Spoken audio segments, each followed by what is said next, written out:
Olá, saudações a quem acompanha a nossa investigação a fundo de hoje. Olá a todos! Eu estou bem animado para iniciar mais uma imersão nas fontes, especialmente com a densidade desse assunto que a gente tem pela frente hoje. Uhum, com certeza, é um tema bem denso mesmo. Pois é, hoje nós vamos explorar uma série de notas e apresentações elaboradas pelo professor Jotinha.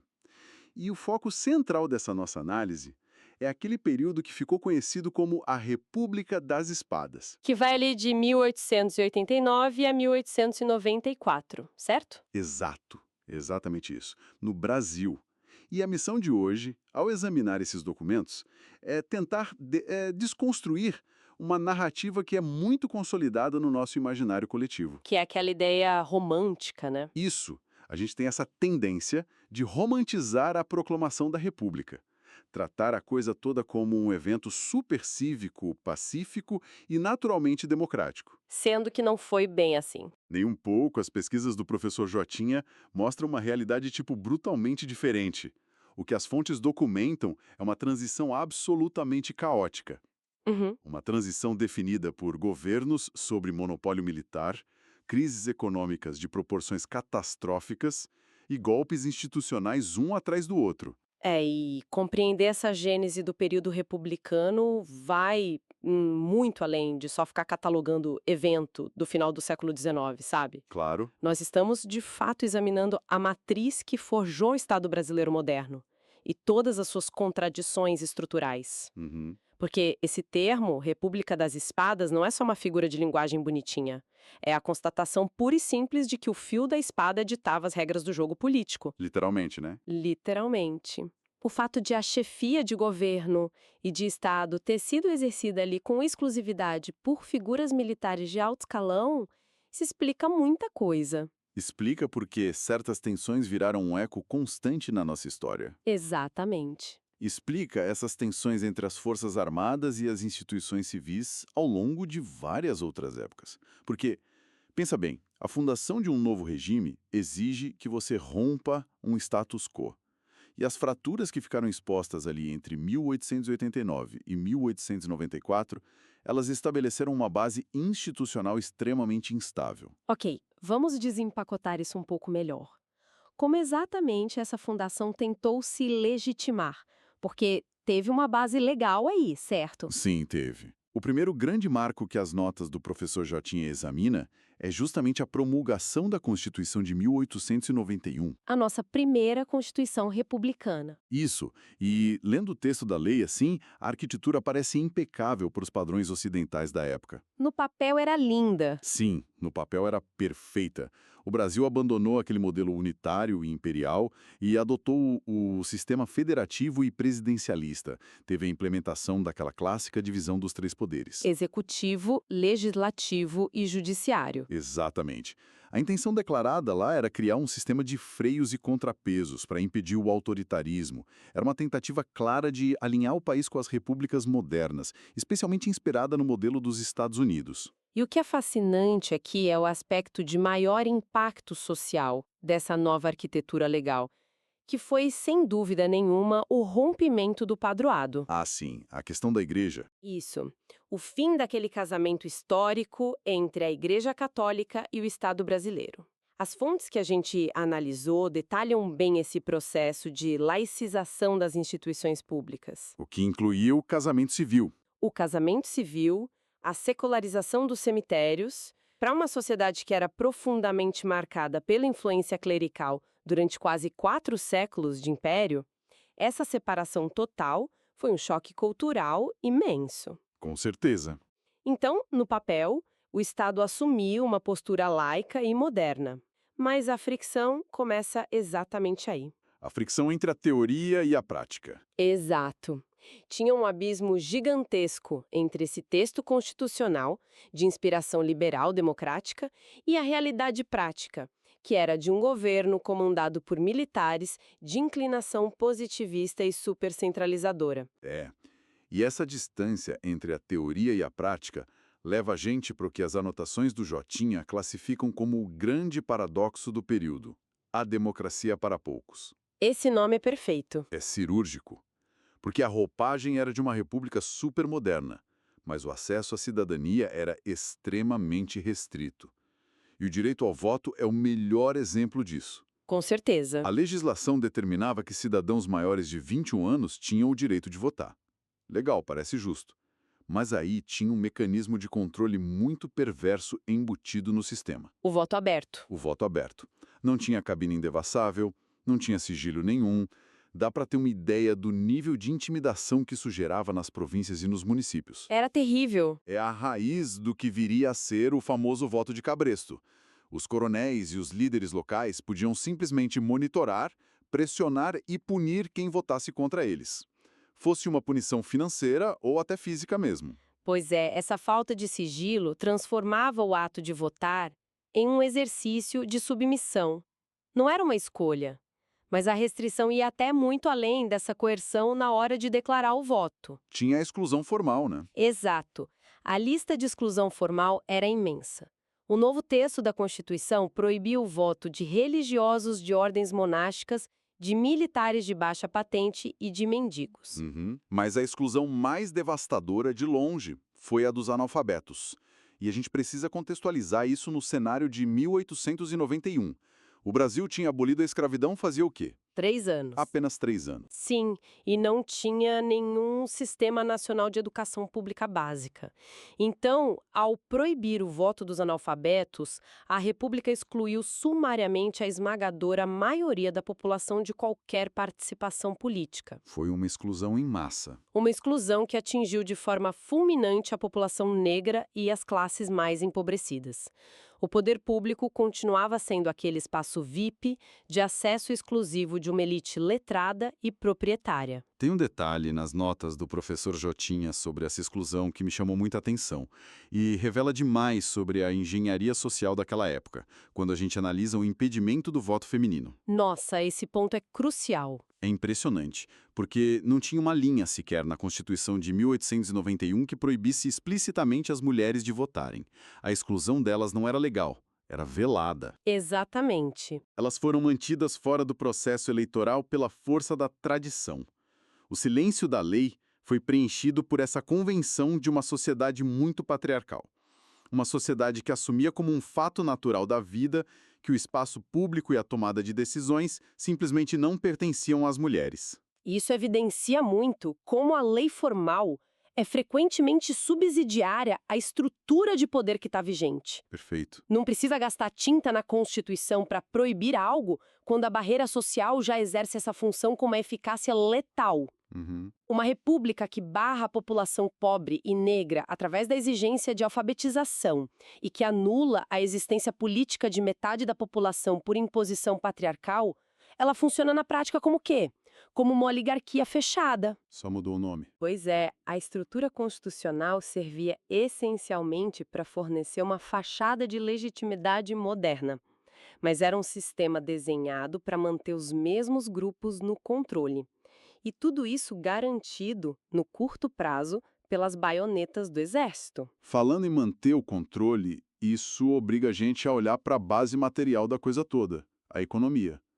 As fontes do Jotinha passam a investigar a economia do período com muito foco na atuação do Rui Barbosa, que era o ministro das Finanças na época. A famosa política do Rui Barbosa. Exato. Tinha um projeto claro ali de acelerar o desenvolvimento do país, para que o Brasil correspondesse àquela imagem de nação moderna que a Constituição projetava. A estratégia dele era promover uma industrialização nacional rápida e muito agressiva. A ideia no papel parecia boa, né? Parecia ótima. Para viabilizar isso, a tese central dele foi injetar liquidez no mercado. Ele autorizou a emissão de moeda e facilitou absurdamente a concessão de créditos bancários para quem quisesse abrir empresas novas. A premissa parecia lógica. Fim do trabalho escravo, a gente precisa criar um mercado consumidor assalariado e um parque industrial forte. Se conectarmos isso ao panorama geral da época, a premissa até faria sentido na teoria econômica. Mas a execução, meu Deus! Sem os devidos mecanismos de regulação, essa execução desencadeou a mais grave crise financeira da história brasileira até aquele momento. O famoso colapso do encilhamento. Isso mesmo. E o termo encilhamento faz alusão àquele espaço onde os cavalos eram preparados no Jockey Club, que era um ambiente tomado por apostas frenéticas.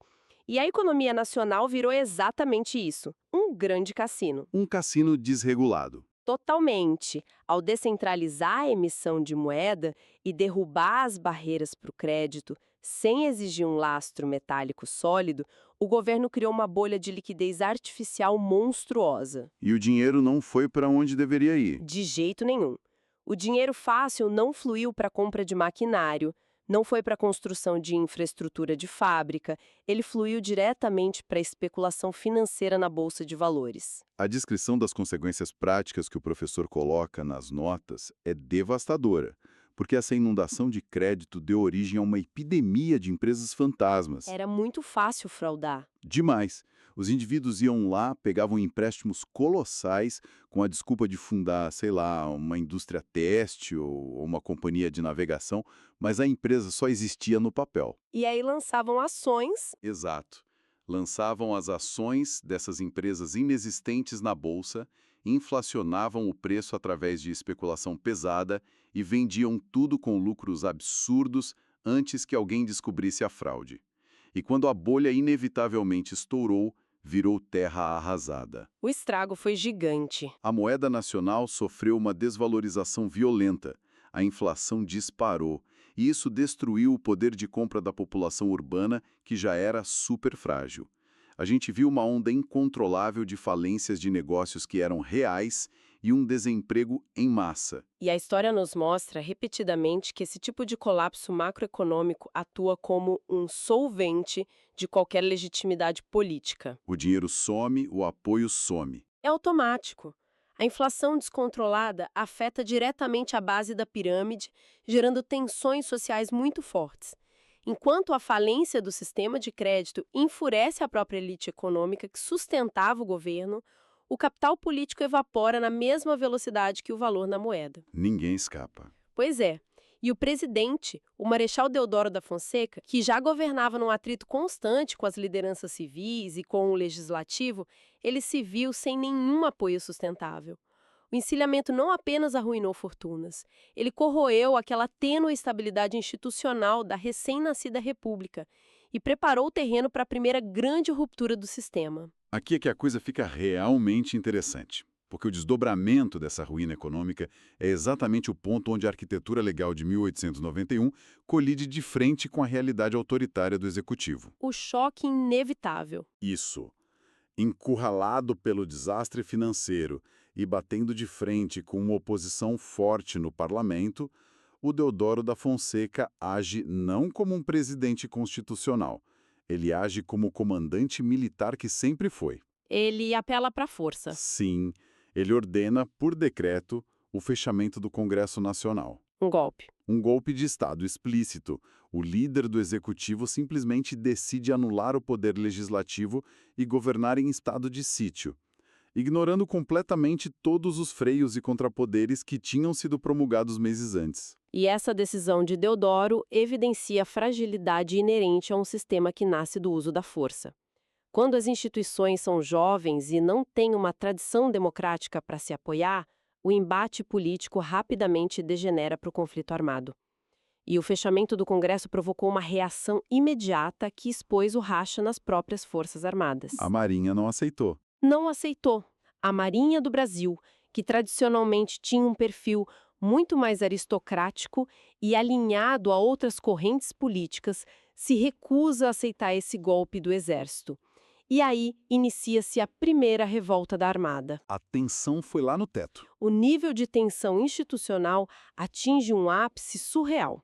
Navios de guerra da Marinha Brasileira, ancorados na Baía de Guanabara, apontam os canhões para o Rio de Janeiro, a capital da República, ameaçando bombardear a própria cidade caso o presidente não recuasse. Essa imagem dos navios apontando os canhões para a capital ilustra com perfeição o caos que está documentado nas anotações do Jotinha. É de filme. E diante do bombardeio iminente, e percebendo que as tropas do exército não seriam suficientes para garantir ele no poder sem causar um banho de sangue absurdo, o isolamento político fala mais alto. Ele ficou sem saída, totalmente sem saída.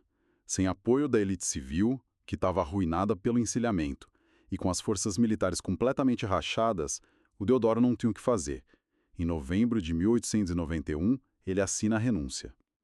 Em apenas 2 anos, o primeiro presidente da República tentou destruir a Constituição, foi ameaçado pela Marinha e forçado a abandonar o poder. É impressionante pensar nisso. Mas a saída do Deodoro não resolve a crise estrutural. Ela apenas altera a liderança do executivo. A presidência passa para o vice dele, o Marechal Floriano Peixoto. E a conjuntura que o Floriano herda é de uma gravidade ímpar. Tava tudo pegando fogo. A economia em frangalhos, estados se rebelando, o exército e a marinha desconfiando profundamente um do outro e tinha uma ameaça muito real de fragmentação territorial do Brasil. O risco do país se dividir era palpável. E analisando as fontes, a missão implícita do Floriano era clara, né? Garantir a sobrevivência do Estado centralizado a qualquer custo. A qualquer custo. Ele não assumiu com o perfil de um conciliador disposto a curar feridas institucional com diálogo. A lógica dele era da imposição inquestionável da autoridade. E essa lógica da autoridade inquestionável é testada até o limite na sequência dos eventos.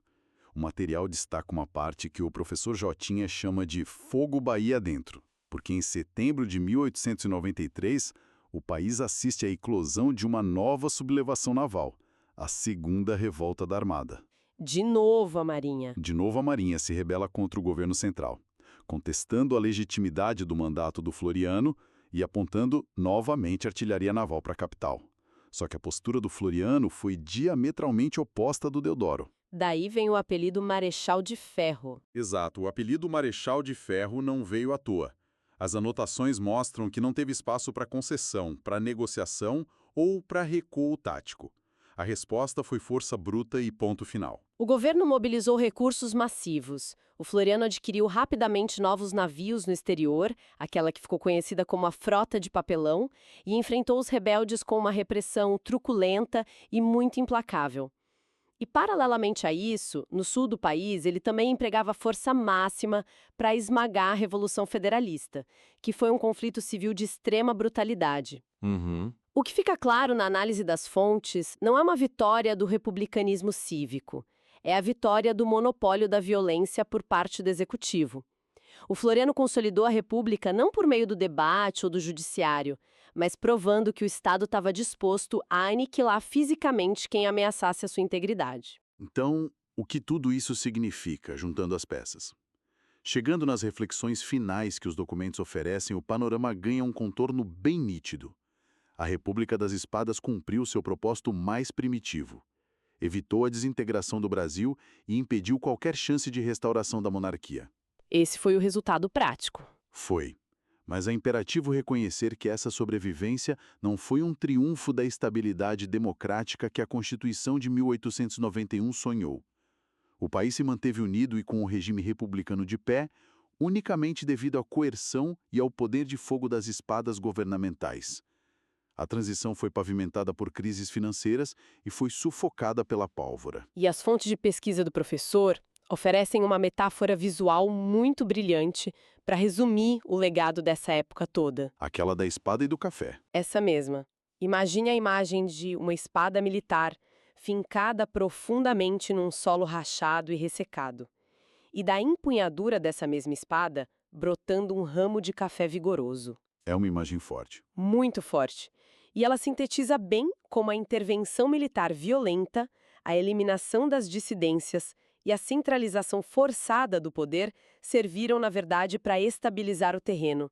Porque os militares não retiveram o poder para sempre. Ao pacificar o país com mão de ferro, eles criaram as condições necessárias para que uma nova força assumisse o controle absoluto das instituições. As elites agrárias. Isso. A República das Espadas termina em 1894, justamente para inaugurar a República Oligárquica, onde os grandes produtores rurais, representados pelo ramo de café ali da metáfora, passariam a governar o Brasil. É muito fascinante observar como a compreensão desses primeiros anos desmonta de vez qualquer visão ingênua de que a política acontece de forma natural e sem atritos. Foi uma época em que o país parecia estar constantemente à beira do abismo, se equilibrando entre especulador financeiro de um lado e canhão naval do outro. E a relevância de analisar esse material hoje, para quem está ouvindo, reside exatamente nessa capacidade de reconhecer os padrões. As instituições de um país raramente nascem sob condições ideais. Elas são moldadas pelas pressões e pelas exclusões do seu tempo. Com certeza. Ao recordarmos que o processo eleitoral foi desenhado com o voto aberto para facilitar o controle, que as leis foram escritas para alijar a população analfabeta e pobre, que a tradição operou para silenciar as mulheres e que tentativas atabalhoadas de modernização econômica resultaram na ruína do encilhamento, tudo isso nos dá uma lente muito mais crítica. Sem dúvida. Estudar a República das Espadas serve como um antídoto contra a ilusão de que as instituições operam num vácuo. Elas são ferramentas que foram historicamente desenhadas para refletir a distribuição de força e de riqueza da sociedade em que elas operam. Essa análise sobre as ferramentas de controle deixa uma reflexão final que vai até além do texto literal, mas que é muito bem construída a partir de tudo que as fontes estabeleceram aqui. Se a fundação da República precisou da força literal, coercitiva e letal de uma espada militar para se manter em pé, para logo depois passar o bastão para as oligarquias representadas pelo ramo de café, fica a grande dúvida para quem nos escuta. Uma excelente pergunta. Será que a maior parte do povo brasileiro chegou a ser efetivamente incluída no projeto republicano em algum momento? Ou será que o formato da arma utilizada para excluir a maioria da população só mudou, substituindo o aço militar das Forças Armadas pelo peso esmagador do poder financeiro dos barões da agricultura nas décadas seguintes? Fica aí esse questionamento provocativo para continuar recuando na mente de todos após a nossa investigação. Agradecemos muito a presença e a escuta atenta de quem acompanhou esta análise detalhada de hoje. Até uma próxima oportunidade.